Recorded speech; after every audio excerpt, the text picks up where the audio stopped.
Morda ste opazili, da imamo v današnji Božji besedi pred seboj dva vrta. Edenski vrt, v katerem se eden mimo drugega sprehajata Adam in Eva. Na drugi strani v evangeliju Jezus vstopi v Getsemanski vrt. Jezus s seboj nima Eve, nima žene, ima pa s seboj Petra, Jakoba in Janeza. V čem se razlikujeta ta dva vrtova? Prva točka, samota. Adam je bil sam. Adam je večinoma, kolikor tam beremo, bolj sta prekladala krivdo eden na drugega. Jezus ne hodi sam naokrog. Jezus v tisti najhujši samoti pravzaprav vzame s seboj na pot Petra, Jakoba in Janeza.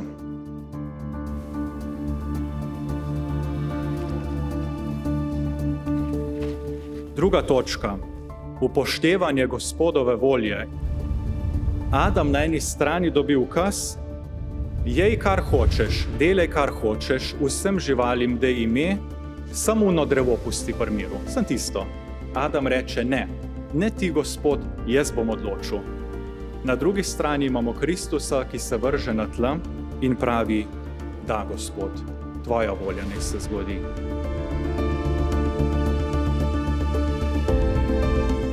In tretja točka. Adam je na koncu izgnan iz svoje domovine, Jezus, pravi evangelij, pa je na koncu izročen v roke grešnikom.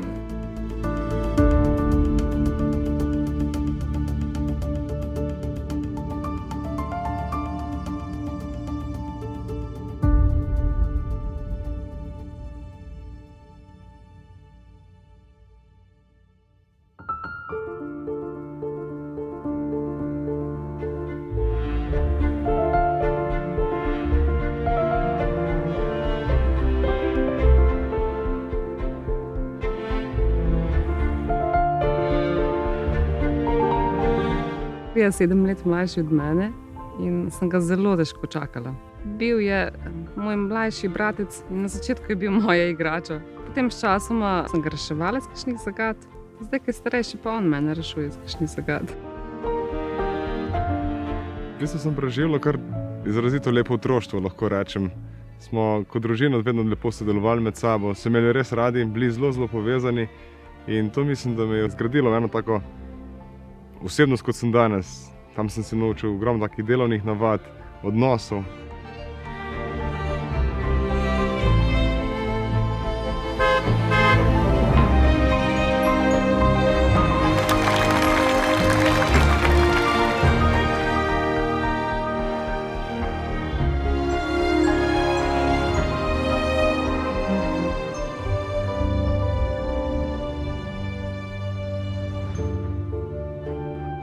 Življenje z Blažem je bilo lepo. Sva bila taka pridna otroka, bi rekla. Nisva nekih norčij uganjala, takih velikih. Sva si pa sama midva poznala narediti kakšne vragolije v špič. To pa ja. Ta starostna razlika, pa tudi to, da sva bila fant pa punca, je pač naredila svoje. Mislim, da je družina vseeno odločilno vplivala tudi na moj poklic do neke mere, ker sem vseeno znotraj svojih najbližjih doživel kar nekaj nasprotovanja do svojega duhovnega poklica, ampak sem mogel tudi prek tega iti nekako skupaj z Gospodom odkrivati eno pravo pot, pravo rešitev, kljub tem nasprotovanjem, in mislim, da sem ravno na ta račun lahko okrepil svoj odnos z Gospodom, kot tudi s svojimi najbližjimi.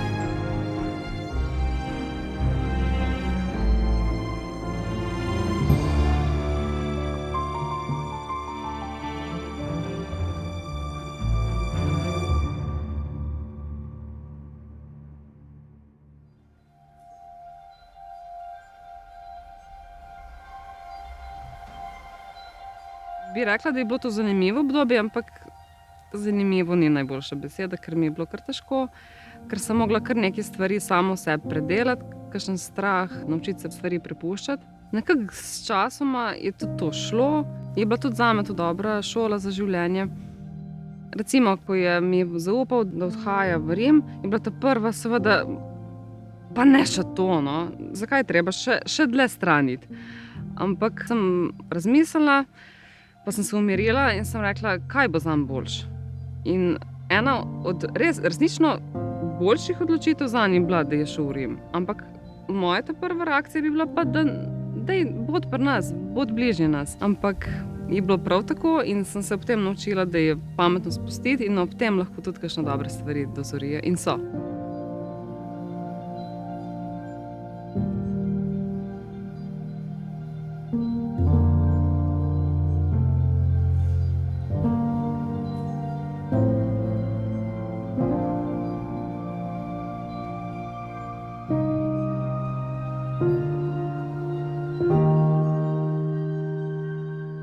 Duhovnik je tisti, ki zagrabi na eni strani roko Boga in na drugi strani roko človeka, ju stisne skupaj, če gre, in se potem umakne. Ta stik roke pa potem na vse mogoče načine, od sakramentalnih načinov, pa do vsega tistega, kar nas pričaka vsak dan, od čist navadnega človeškega stika. Včasih se reče, da en nasmeh več velja, kakor vsaka pridiga. Torej, načinov, kako duhovnik stakne obe roki skupaj, je mnogo.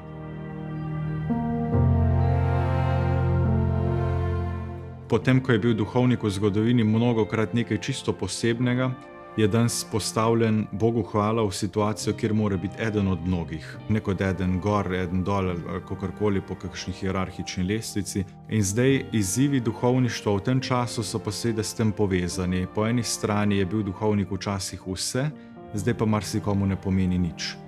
Indiferentnost, se pravi, da je ljudem vseeno. Naslednji izziv je nenaklonjenost cerkvi, za katero je cerkev marsikdaj čisto sama kriva, marsikdaj pa tudi ne. Jaz sem že 47 let duhovnik in to je bilo še v času socializma, ki so bile čudne, težke razmere, zelo težke, pa vendar zanimivo, da je bilo skoraj lažje biti duhovnik kot danes in tudi pastoralno delo lažje. V tem smislu, ker smo imeli v ozadju vse vernike, pa tudi tisti, ki so nasprotovali krščanstvu, so duhovniško delo zelo cenili. Zdaj v tej liberalizaciji pa se mi zdi, da je vse nekako tudi na račun medijev, duhovniki smo ožigosani in je veliko težje oznaniti evangelij v tem smislu. Drugače pa potreba po duhovniški službi ali pa po duhovnem življenju pa je še večja.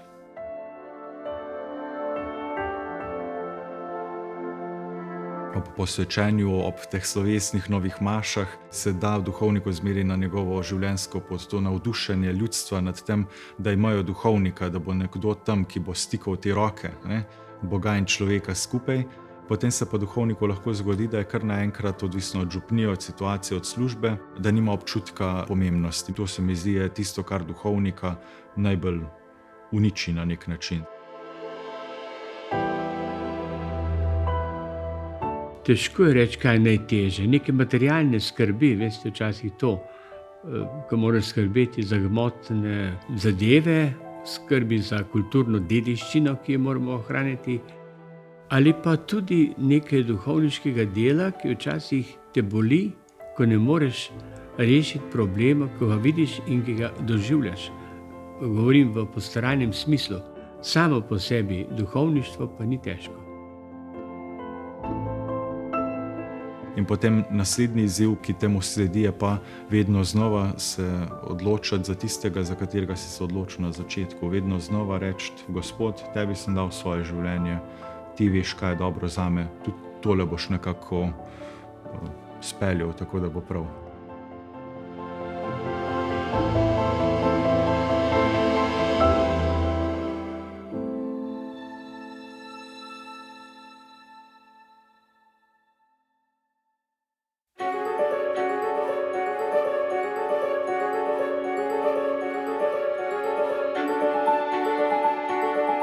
Ne hodi sam naokrog, prva točka. Adam je že zgrešil. Petri, Janezi in Jakobi naj bodo vedno ob tvoji strani. Duhovniško bratstvo, se mi zdi, je tisto, ki duhovnika lahko ta zadnje drži gor, ko vse ostalo odpade. Pogosto ponavljaj svoje novomašno geslo v molitvi. V tvojem novomašnem geslu se namreč skriva starodavna modrost, da nismo najbolj srečni takrat, ko delamo po svoje, kot je delal Adam, ne moja volja, ampak takrat, ko posnemamo glavnega vrtnarja Gospoda Jezusa, tvoja volja, Oče. Rad izpolnjuj prerokbo Evangelija, ki se je glasila v zadnjem stavku takole: Sin človekov, Gospod Jezus, bo izročen v roke grešnikov. Ta prerokba ne stoji tam kar tako. Roke grešnikov, dragi Blaž, so tvoje roke, so moje roke, ker so oba duhovnika. In v te roke, v te grešne roke, se vsak dan izroča Gospod vesolja pri sveti maši.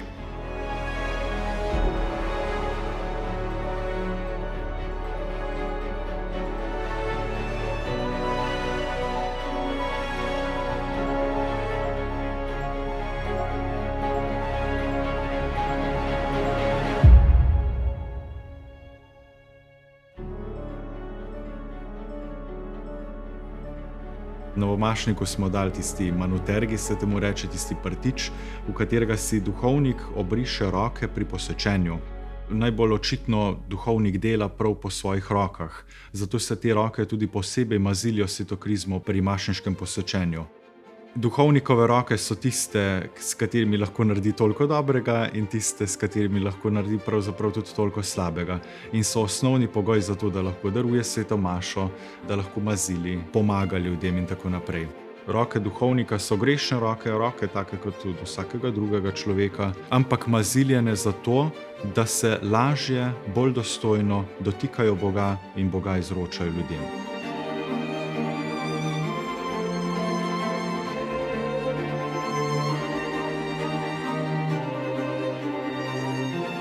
Nekako čutim, da moj poklic za duhovnika prihaja od ljudi in želim, da ga vrnem nazaj med ljudi. Zato želim biti takšen duhovnik, ki bo svoje življenje, svoje poslanstvo namenil temu, da služi dejansko Bogu in ljudem. Da ne bi postavil sebe v središče, ampak da bi bil vedno na voljo tistim, ki me potrebujejo, da bi vedno iskal tiste, ki Boga iščejo, da bi tudi s svojim življenjem vedno kazal na Boga. Ne na sebe, ampak na Boga. To je tista moja želja, ki je mogoče zdaj na začetku še malo utopična, ker vem, da potem bo prišlo ogromno izzivov, ogromno novih služb in tako nekako naprej, skrbi, stresa.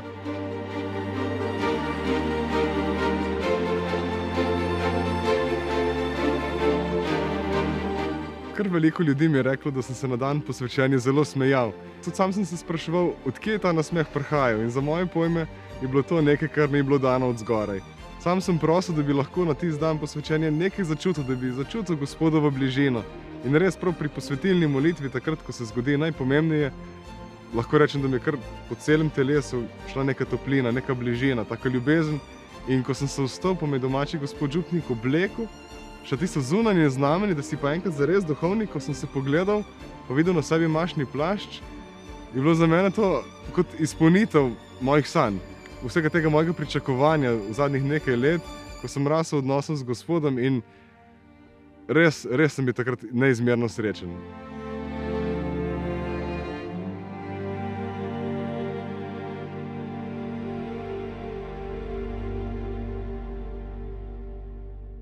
Nova maša je bila pa tudi za mene en izredno čudovit praznik. Bilo je povsem drugače, kot sem pričakoval, ker je bilo še veliko lepše. Veliko lepše mi je bilo priti enkrat v tisto polno cerkev, v katero so obdajali sami domači obrazi, stopiti pred oltar kot duhovnik, ko lahko vse te njihove zahvale, prošnje, vse ti ljudi prinesem Gospodu pred oltar in jaz enkrat darujem Kristusovo telo in kri. In to je bilo za mene res nekaj povsem neverjetnega, biti v tej vlogi v domači cerkvi.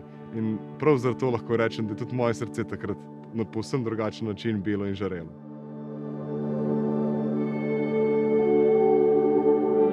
Blaž je bil zdaj imenovan najbolj nasmejan slovenski novomašnik. In to je lepo videti, a ne? In to občudujem pri Blažu, to preprostost v enem zelo dobrem smislu, eno preprostost srca, ki jo tudi ljudje takoj začutijo, ki se izraža v tem nasmehu in v navdušenju za vsako stvar, ne samo za duhovništvo. Pri Blažu je ena velika posebnost to, da vsake stvari, ki se jo loti 120%, ne 100%. Naj bo, kako pobriše mizo, ali pa tako, kako bo maševal, kako bo daroval sveto mašo. Taki ljudje so hkrati ti v eno veliko radost za videti in hkrati ti sprašujejo vestno, tako nekako bi ta naš Blaž.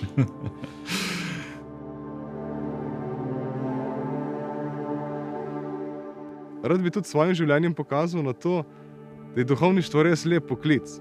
Da se mi med duhovniki med sabo bolj kot ne dobro razumemo, da je bilo to res eno tako lepo duhovniško bratstvo vseh teh duhovnikov, ki so prišli na moje posvečenje, na novo mašo, da se med seboj vseeno podpiramo in sploh mi mladi, da res znamo držati skupaj.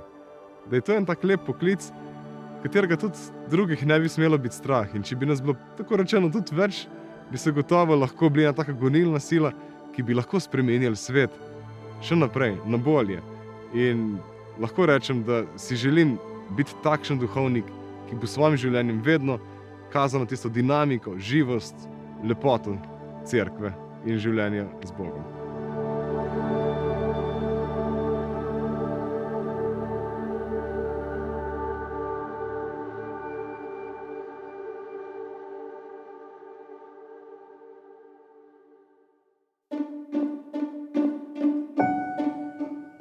Pravzaprav se moje življenje po tej novi maši, ko se bo umirilo, se bo vrnilo na dokaj stare tirnice.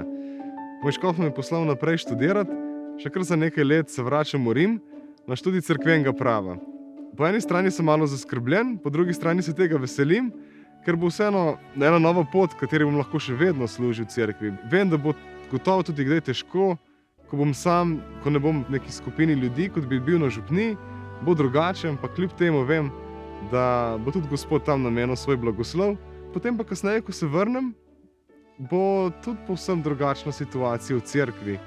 V nadaljnjih desetletjih nas čaka kar velike spremembe. Veliko od današnjih aktivnih duhovnikov počasi zaključuje svoje aktivna leta, ko že ne zmorejo več. Nas novih pa enostavno ni dovolj, da bi vzdrževali povsem enak sistem, kot ga imamo danes. Tako da bo gotovo na nas tudi en poseben izziv, da najdemo novo pot naprej, da še zmeraj, tudi če nas bo manj, prinašamo Kristusa v ta svet po naših najboljših močeh. In upam, da bomo našli pravilno odgovore tudi na take izzive.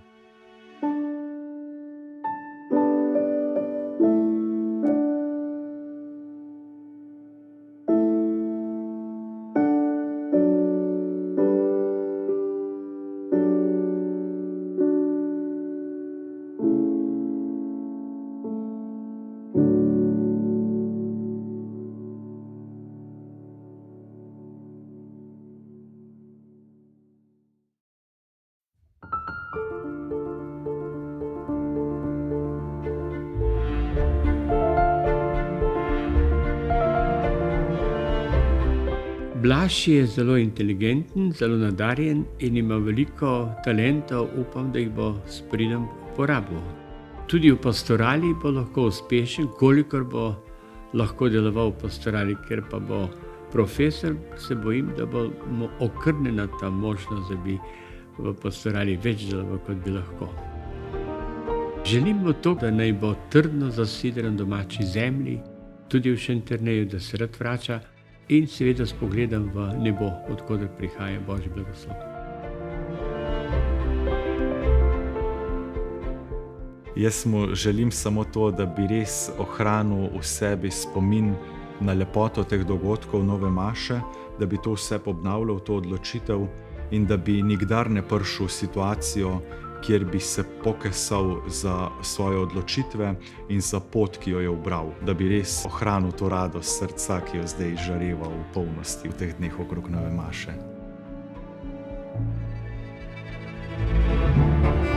Blažu želim veliko različnih stvari, ker se podaja na tako pot. Predvsem mu želim, da bi bil na svoji poti srečen, ta sreča naj pa pride s hvaležnostjo. To se pravi, želim mu hvaležnosti in sreče v življenju.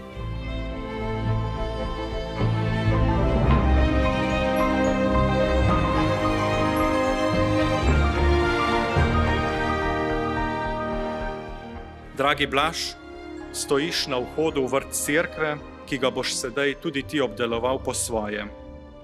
Jaz stojim zraven. Peter, Jakob in Janez stojimo zraven.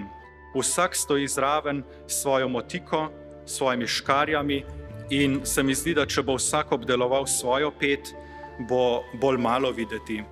Če bomo ob tem pozabili na glavnega vrtnarja, ki daje rast svojemu vrtu, kot pravi evangelij, ne bo nič narejeno.